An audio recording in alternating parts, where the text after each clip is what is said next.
Salut à toi, j'espère que tu te portes bien. Je sais aujourd'hui c'est pas notre rendez-vous, on a plutôt rendez-vous le vendredi, mais j'ai décidé urgemment de faire cette vidéo parce que ça fera la troisième confidence que je reçois d'une femme qui se plaint qu'après son accouchement, elle n'aime plus son corps, qui se plaint qu'après son accouchement, l'intimité avec son mari, avec son partenaire a changé, la libido entre eux a baissé.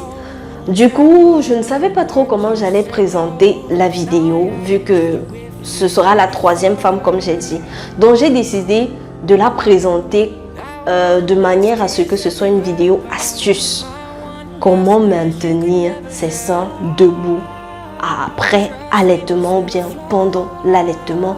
Et aussi comment garder, comment retrouver la tonicité de son vagin après accouchement.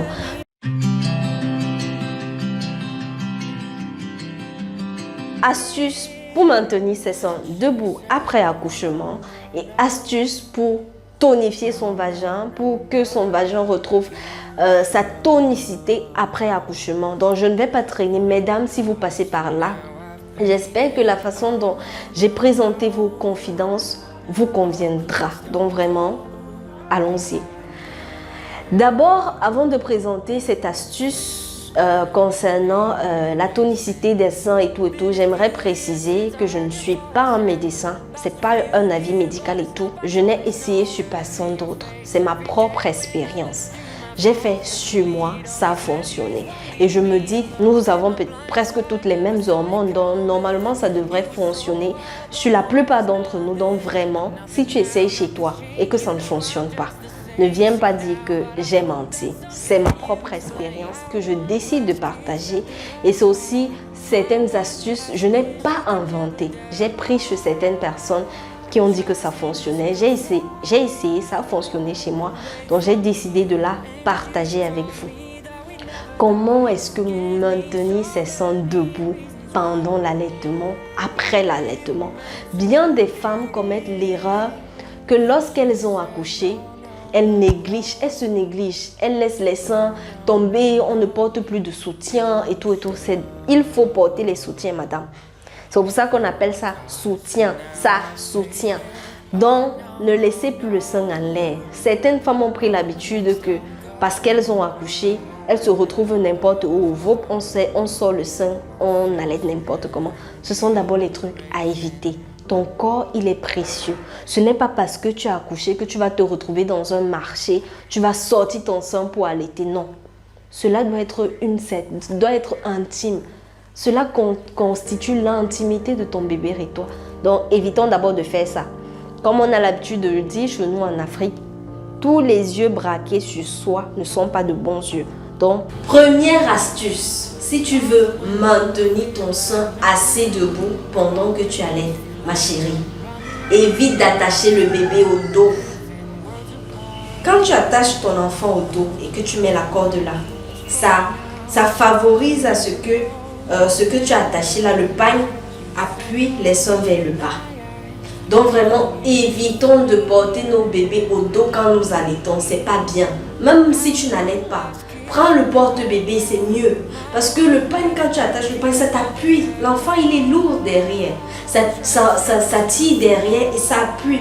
Ce qui fait que, généralement, nous verrons des femmes, tout le temps, elle a l'enfant au dos. Et c'est comme ça aussi, elle est jeune, mais elle a le sein qui est déjà tombant. Évite d'attacher l'enfant au dos. Ça, c'est la première astuce. Astuce numéro 2, il faut prendre l'habitude d'acheter les soutiens qui sont vraiment à notre taille. Nous les femmes, nous avons pris cette fâcheuse habitude-là d'acheter des soutiens petits. Tu vas voir une femme, elle va prendre un soutien, c'est bien petit. Son sein va sortir. Je ne sais pas comment je vais présenter ça. Déjà, c'est divisé. C'est divisé. Si j'avais un haut un peu transparent, j'allais un peu montrer. C'est divisé. Donc, vraiment, le soutien est petit pour elle. C'est pas bien. Quand c'est comme ça, tu étouffes ton sein. Il y a une partie qui part de l'autre côté. Du coup, ton sein, il n'est pas à l'aise. Il est étouffé. Donc, prenons l'habitude de prendre des soutiens à nos tailles. Le soutien qui va couvrir tout ton sein. Ça permet de maintenir la forme de ton sein. Mais quand tu prends un soutien, soit c'est gros, ça lâche, du coup ça ne soutient pas bien, soit c'est petit, ça étrangle, du coup ça facilite l'écrasement de ça. La quatrième astuce pour maintenir son sein debout, c'est de faire des massages syntales, sincèrement sincères. Syntal ne se dit pas, mais j'ai voulu dire. Donc vraiment, mesdames, prenons cette habitude-là de masser le sein. Quand je dis masser le sein, ce n'est pas masser comme certaines mamans faisaient pour éviter que la poitrine de l'enfant ne sorte là. Il y a certaines mamans, quand l'enfant à 8 ans, le sein commence à sortir là, on prend la pierre écrasée, on masse. Non, pas le genre de massage là. Aimez votre sein. Je me place comme ça, vous voyez un peu. Tu attrapes ton sein par le bas comme ça. Sur ta main, tu vas faire le mélange beurre de karité, huile de coco, extrait à froid. Je précise, beurre de karité, huile de coco, extrait à froid, pas à chaud. Tu as fait le mélange, tu tiens ton sein, tu masses comme ça, vers le haut, vers le haut, vers le haut. Tu peux décider de prendre aussi de ce côté, comme ça. Tu masses vers le haut, vraiment vers le haut, pas comme ça, pas comme ça, mais comme ça. Tu prends le soin de masser avec délicatesse. Prends ton temps, passe même 5 minutes. Prends ton temps, fais-le. Moi, je le fais généralement le soir après mon bain. Donc, le matin, avec tout ce qu'il y a à faire, quand je finis de me laver, j'ai pas trop le temps. Donc, je le fais le soir. Je prends tout mon temps. Tu masses. Je dis 5 minutes par sein. Et tu vas voir. Fais ça tous les jours. Prends le temps de le faire. Et cela ne fonctionne pas pour les seins qui regardent déjà au sol. Ça ne fonctionne pas. Ça fonctionne pour les seins qui ont encore un peu de boule. Les seins qui ont encore les boules dures là. Mais si ton sein est déjà comme pour mon arrière-grand-mère, que non, tu as déjà fait tes 5 enfants, ils ont bien tété, ils sont bien portants. Ma mère, ton sein a fait ce pourquoi c'est venu sur terre. Mais maintenant, c'est pour ceux qui sont à 1 accouchement, 2 accouchements et tout. Ça, c'est pour éviter que ça ne ressemble à pour une maman qui a déjà mis toute sa progéniture au monde, quoi. Donc, vraiment, ça, c'était les astuces pour maintenir son sein, du moins pour éviter que son sein ne tombe trop pendant l'allaitement. Parce que ça va tomber. Tu montes, tu descends, ça va tomber. Ça, c'est seulement pour éviter que ça ne tombe trop et vite. Maintenant, je vais te présenter l'astuce pour tonifier ton vagin après accouchement.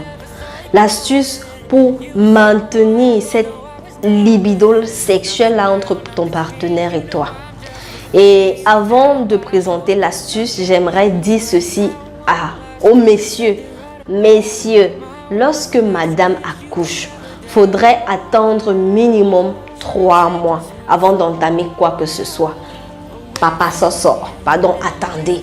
3 mois, le temps que l'utérus remonte même à sa place, le temps que le vagin, parce qu'il y a certaines femmes que lorsqu'elles accouchent, l'utérus se tourne comme ça.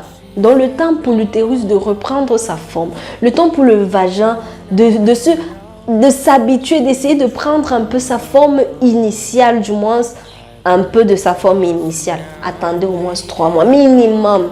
Ça peut aller jusqu'à 6 mois, mais attendez au moins 3 mois. La première astuce pour tonifier ton vagin après l'accouchement, directement après si tu n'as pas eu de déchirure, je précise. Ça, c'est l'astuce pour celles qui n'ont pas eu de déchirure. Prends le soin de faire des bains froids. Tu as bien compris. Prends le soin de faire les bains froids. J'ai bien dit froid, si possible même glacé. Donc, tu mets une bonne quantité d'eau propre au frigo là.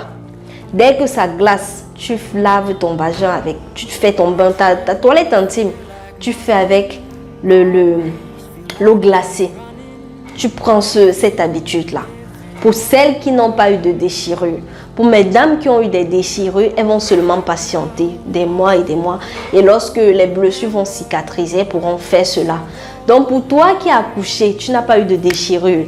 Lorsque tu sors là, prends la peine, constamment lave ton vagin avec l'eau glacée. Même si tu n'as pas accouché et que tu veux maintenir cette tonicité du vagin là, fais on appelle ça comment, des variations de température dans le vagin. Tu laves un peu avec l'eau tiède, après l'eau froide, l'eau tiède, l'eau froide. Ces variations de température-là facilitent à contracter le muscle vaginal. Donc, ça permet à ce que ton vagin reste tonique. Bain à l'eau glacée. Glacée, glacée. Ça procure même du plaisir. Hein. C'est bon, hein. Ça fait pas mal. Glacé. Numéro 2, fais des exercices. Il y a des exercices pour tonifier le vagin. Je mettrai le lien d'une vidéo que j'ai trouvée très intéressante là. Donc, tu pourras regarder ces exercices et les faire régulièrement. Il y a aussi un exercice là. Je ne sais pas si vous avez pris l'habitude, certaines femmes, de le découvrir. Parce que je pense que normalement, chaque femme devrait connaître cet exercice-là. Si tu connais l'exercice, mets en commentaire, je connais. Je ne vais pas mettre ça ici. Mais c'est un exercice également qui favorise la tonicité du vagin. Bon, c'était tout pour quelques astuces pour maintenir ses seins debout, pour maintenir son vagin tonique. Et si la vidéo t'a plu, n'hésite pas de liker, de partager pour aider plusieurs dans le même cas. Parce que je sais que bien des femmes se retrouvent dans ce cas après accouchement. Et on se voit peut-être dimanche prochain pour une autre vidéo astuce si besoin se fait sentir. De là, porte-toi bien. Then she said, no, no, no, no. No, no, no, no. You should.